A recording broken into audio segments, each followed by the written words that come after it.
नमस्कार साथियों। आज का जो प्रश्न है वो है कि जयशंकर प्रसाद जी की काव्य रचनाओं में राष्ट्रीय चेतना और भारतीय संस्कृति का चित्रण किस प्रकार से हुआ है। तो चलिए बिना देर किए आज के इस वीडियो को स्टार्ट करते हैं। क्वेश्चन है कि जयशंकर प्रसाद जी की काव्य रचनाओं में यानी कविताओं में राष्ट्रीय चेतना और भारतीय संस्कृति का जो है किस प्रकार से चित्रण हुआ है, इसके बारे में आपको बताना है। साथियों, इससे पहले हमने जो है हिंदी मेजर पेपर 9 का 5 क्वेश्चन बता दिया है और आपने अगर अभी तक नहीं देखा है तो डिस्क्रिप्शन में जो है प्लेलिस्ट का लिंक दिया हुआ है, वहाँ पर जाके आप देख सकते हो। आज हम लोग छठा क्वेश्चन देखने वाले हैं। इसमें मैं आपको एक क्वेश्चन और बताऊंगा तो मेजर पेपर जो आपका 9 है वो कंप्लीट हो जाएगा। वीडियो इसलिए नहीं आ पा रही थी साथियों क्योंकि पहली बार मैं जो है 22 सालों के बाद शहर आया हूँ पढ़ने के लिए और यहाँ पर जो है लॉज में बहुत ज़्यादा हल्ला होता है, जिसके कारण वीडियो में रिकॉर्ड नहीं कर पाता हूँ। अभी मैं फील्ड तरफ आया हूँ जहाँ पर मैं वीडियो रिकॉर्ड कर रहा हूँ आप लोगों के लिए, क्योंकि आप लोगों का जो हम पर भरोसा है, कैसे टूटने दूं आप लोगों की भरोसा को। इसलिए जैसे जैसे समय मिलता है साथियों मैं आप लोगों के लिए सारे मेजर पेपर को कंप्लीट करवाने वाला हूं। तो चलिए इसका आंसर को जानते हैं बिल्कुल आसान शब्दों में। केवल आप सुन लोगे ना तो आसानी से आपको याद हो जाएगी।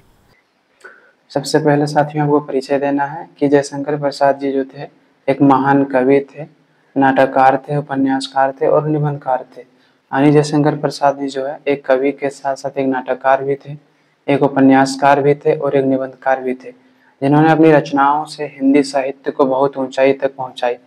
इतना ही नहीं, प्रसाद जी ने जो है छायावाद के नाम से एक नए युग की भी आरंभ की थी। यानी कि अगर हम प्रसाद जी के बारे में बात करें तो इन्होंने अपने कविताओं के माध्यम से, नाटक और उपन्यासकार के माध्यम से, अपनी रचनाओं के माध्यम से हिंदी साहित्य को जो है एक ऊंचे मकाम तक पहुंचा दिया। इनके बारे में कहा जाता है कि इन्होंने जो है छायावाद के नाम से एक नए युग की आरंभ की थी।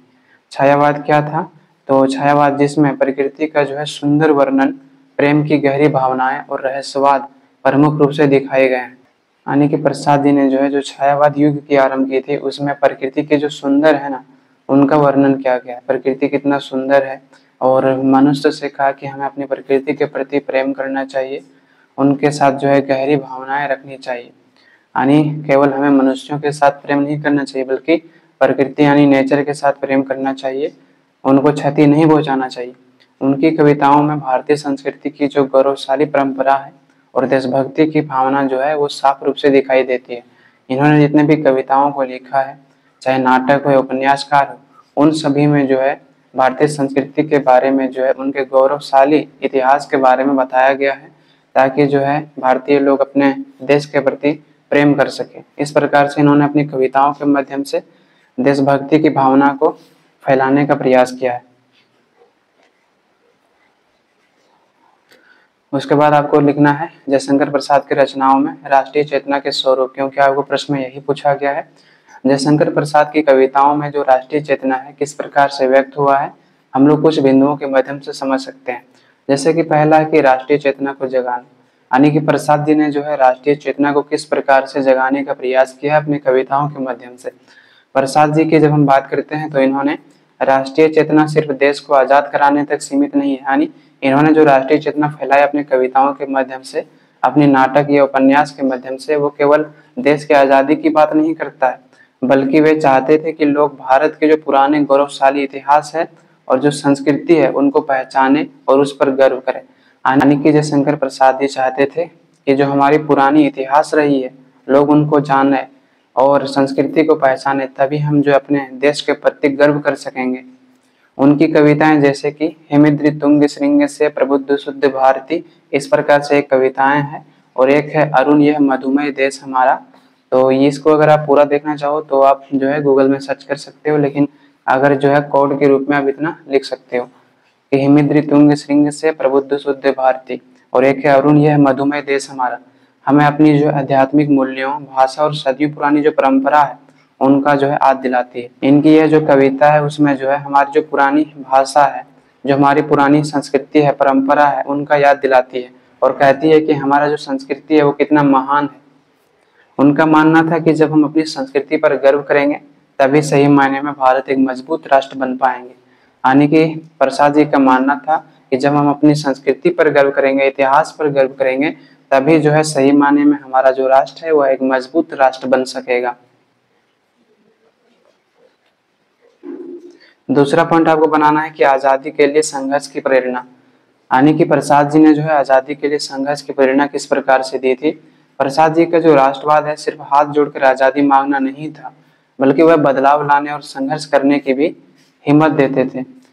अगर हम प्रसाद जी की राष्ट्रवाद की बात करें तो वो जो है सिर्फ हाथ जोड़कर आज़ादी मांगने की बात नहीं कहते हैं कि अंग्रेजों से जो है हाथ जोड़कर आप आज़ादी मांगो, बल्कि वह जो है कहते हैं कि अगर हमें आज़ादी के लिए संघर्ष भी करना पड़े तो हमें संघर्ष करनी चाहिए।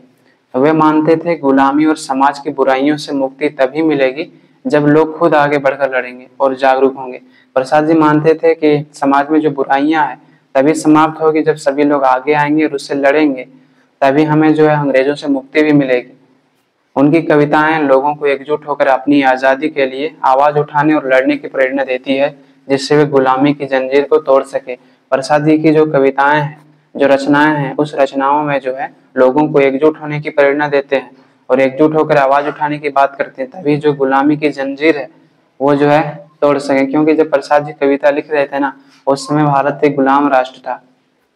उदाहरण के लिए प्रसाद जी ने अपनी रचना कंकाल में सामाजिक बुराइयों को दूर करने और लोगों को जागरूक करने की बात कहते हैं। आने के प्रसाद जी के जो एक प्रसिद्ध रचना है कंकाल, उसमें समाज की जो बुराइयां है उसके बारे में बताया गया कि समाज में कितनी बुराइयां फैली हुई है और जब तक हम इसको दूर नहीं करेंगे तब तक जो हमें आज़ादी नहीं मिलेगी, सामाजिक रूप से सुधार नहीं होगा।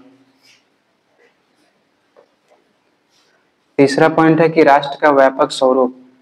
प्रसाद जी के लिए राष्ट्र केवल जमीन का एक टुकड़ा प्राप्त करना नहीं था, उनकी राष्ट्रीय चेतना बहुत विस्तृत और बहुआयामी थी। यानी कि प्रसाद जी जो है केवल जमीन का एक टुकड़ा प्राप्त नहीं करना चाहते थे, उनकी राष्ट्रवादी जो चेतना थी कहीं इससे और आगे था।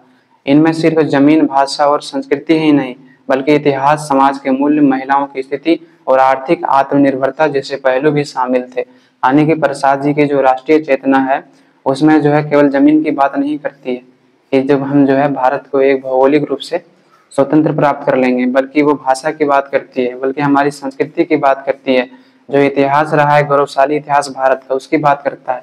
इतना ही नहीं, समाज के जो मूल्य हैं उनको जो है उजागर करने का प्रयास करते हैं, समाज में महिलाओं की जो स्थिति है उनको बेहतर करने की बात कहते हैं। इतना ही नहीं, आर्थिक आत्मनिर्भरता की बात करते हैं कि जब तक हम लोग सेल्फ इंडिपेंडेंट नहीं होंगे तब तक जो हम अंग्रेजों का गुलाम रहेंगे। अंग्रेज यहाँ किस लिए था? क्योंकि हम उनके जो है प्रोडक्ट को खरीदते थे। अगर हम अपनी सभी प्रोडक्ट को घर में ही बना लेंगे तो अंग्रेज यहाँ रहकर क्या करेगा? वही बात ये कहना चाह रहे थे अपनी कविताओं के माध्यम से।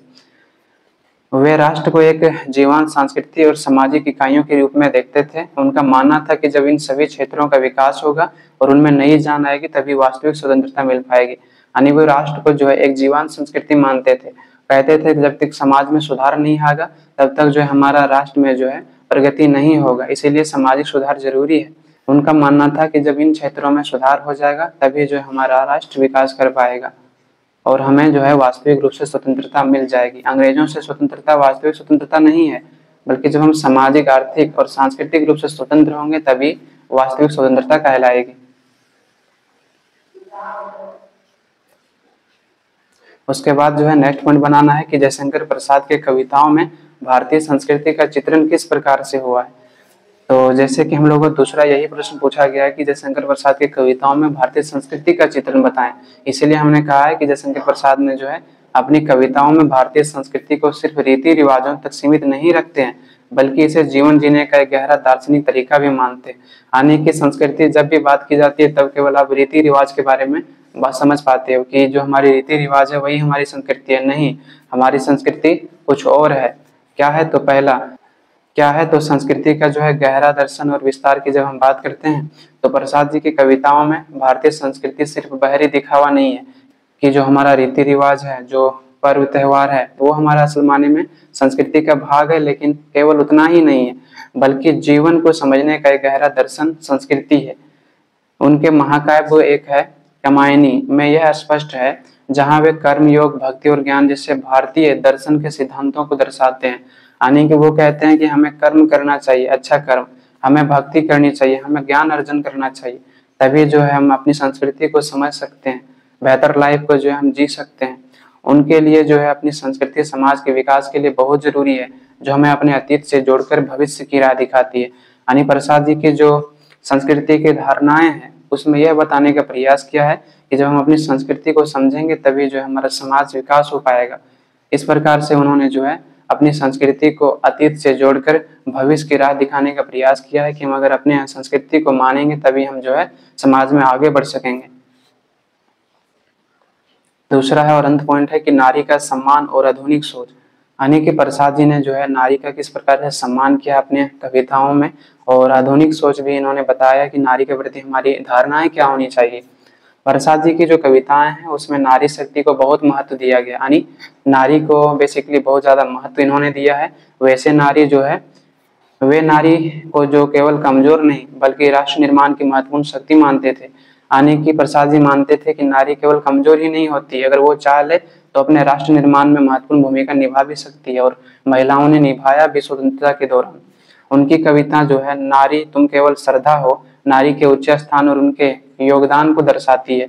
उनके एक कविता है नारी तुम केवल श्रद्धा हो, उसमें नारी के जो ऊंची स्थान है और जो उनका समाज में योगदान है उनको बताने का प्रयास किया है कि अगर महिला चाहे तो क्या नहीं कर सकती है। समझ रहे हो ना? तो इस प्रकार से जो है उन्होंने नारी के जो है श्रद्धा के बारे में बताया। लेकिन वैसी नारी को प्रसाद जी पसंद करते थे जिनके मन में चंचलता ना आए, मतलब कि किसी और पुरुष के प्रति जो है उनका अट्रैक्शन ना आए, लगाव ना आए। अगर अपने पति के साथ जो है उनका प्रेम है तो उनके साथ ही संसारिक जीवन बिताए, और जिनका चंचलता आ जाए, जो किसी और के प्रति अट्रैक्ट हो जाए, वैसी महिलाओं को जो है ये सम्मान नहीं देते थे। तो इस बात को भी समझनी है आपको। वे मानते थे कि भारतीय संस्कृति के मूल्य हमें अतीत से प्रेरणा लेकर आधुनिकता के साथ साथ आगे बढ़ाने में मदद करते हैं, जिससे समाज का संपूर्ण उत्थान हो सके। यानी कि हम अपना संस्कृति को अगर जानेंगे, अपनी अतीत को जानेंगे, तो उससे जो हम आधुनिकता के साथ आगे बढ़ पाएंगे और हम यह महसूस कर सकेंगे कि हमारी जो पुरानी संस्कृति थी, सभ्यता थी, वो कैसे थी और हम इस पर कैसे आगे जो है चल सकते हैं।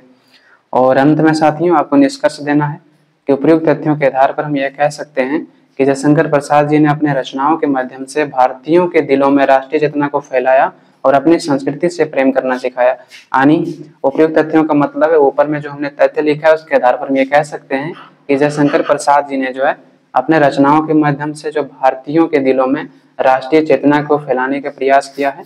तो इस प्रकार से इन्होंने भारतीय संस्कृति से हमें प्रेम करना सिखाया है प्रसाद जी ने। और अंत में दोस्तों थोड़ा सा देख लेते हैं। और अंत में साथियों हमने आपको बताया था कि हिंदी मेजर पेपर 9 में कुछ VVI क्वेश्चन है। तो पहला हमने बता दिया, दूसरा हो गया, तीसरा हो गया, चौथा भी आपका हो गया, पांचवा, छठा। और हम लोग जो है इसमें एक क्वेश्चन और करने वाले हैं जो बहुत ज़्यादा इंपॉर्टेंट है। ये दोनों आप छोड़ सकते हो, कोई दिक्कत की बात नहीं है। हम लोग जो है 9 क्वेश्चन को करने वाले हैं जो वेरी वेरी इंपॉर्टेंट है। उसके बाद जो है आपका मेजर पेपर 9 कंप्लीट होगा। आज के लिए इतना ही। आप लोगों से बहुत जल्द मिलते हैं नेक्स्ट वीडियो में। धन्यवाद।